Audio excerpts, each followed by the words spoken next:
रांची के पत्रकार स्वर्गीय बैजनाथ महतो को श्रद्धांजलि देते हुए भारतीय कम्युनिस्ट पार्टी कार्यालय में श्रमिक पत्रकार यूनियन द्वारा श्रद्धांजलि सह शोक सभा का आयोजन हुआ, जिसमें दर्जनों की संख्या में श्रमिक पत्रकार शामिल हुए और नम आंखों से स्वर्गीय पत्रकार बैजनाथ के चित्र पर पुष्प अर्पित करते हुए श्रद्धांजलि अर्पित की।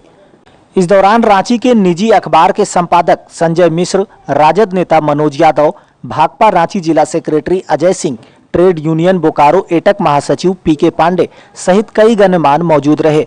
मौके पर सभी ने नम आंखों से पत्रकार बैजनाथ को याद करते हुए श्रद्धांजलि अर्पित की, जबकि भविष्य में पत्रकारों की एकता और हितों के लिए एक दूसरे का साथ देने हेतु श्रमिक पत्रकार यूनियन की रूपरेखा तैयार कर पत्रकारों को संगठित करने पर चर्चा की। 11 सितंबर की रात में उन पर हमला होता है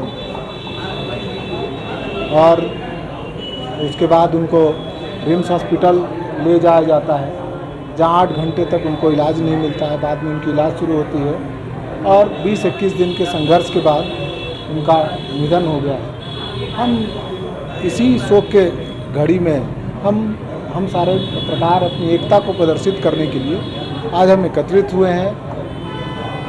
आज के इस मौके पर हमें सोचने की आवश्यकता है कि पत्रकारों के लिए किस किस्म की परेशानियां खड़ी हैं।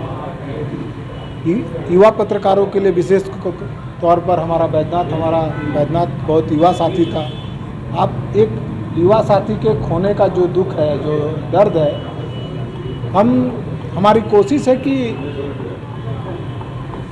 पूरा जो सिस्टम है उस हमारे दुख को समझे, हमारे साथी के साथ जो कुछ हुआ उसमें सिस्टम को हम जागरूक कर सकें।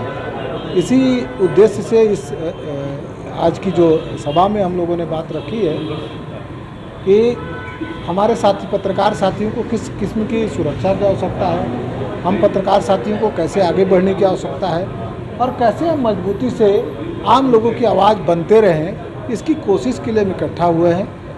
और हम अपने साथी बैजनाथ के लिए बहुत प्रार्थना करते हैं कि और उनके परिवार वालों को हर किस्म की सहायता मुहैया हो, इसकी हम डिमांड भी करते हैं। झारखंड सरकार हो चाहे किसी भी तरह का सरकारी व्यवस्था में जिस तरह से लोगों के प्रति व्यवहार और नज़रिया है, चाहे पुलिस का हो चाहे डॉक्टरों का हो, उस सिस्टम से बैजनाथ मारा गया। बैजनाथ एक संघर्षशील व्यक्ति था जो समाज के हर तबके के लिए तत्काल प्रभाव से खड़ा होता था। अपने लेखनी के माध्यम से, अपना वीडियो जर्नलिस्ट के माध्यम से वो लोगों की आवाज़ बनकर उभरता था।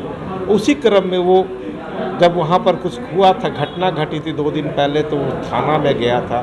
थाना में उसने रिपोर्ट दिखाई, उस पर तत्कालीन हमला हुआ था। अगर उस समय ही पुलिस प्रशासन सचेत हो जाता और उस पर उचित कार्रवाई किया होता तो बैजनाथ का ये हाल नहीं होता।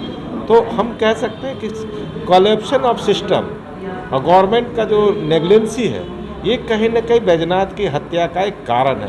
और एक बात और स्पष्ट करके उससे कहना चाहता हूँ कि रिम्स के आसपास में जो पब्लिक स्पॉट आपने बनाया है, तो सरकार की समुचित सुरक्षा व्यवस्था देने की ज़रूरत होती है।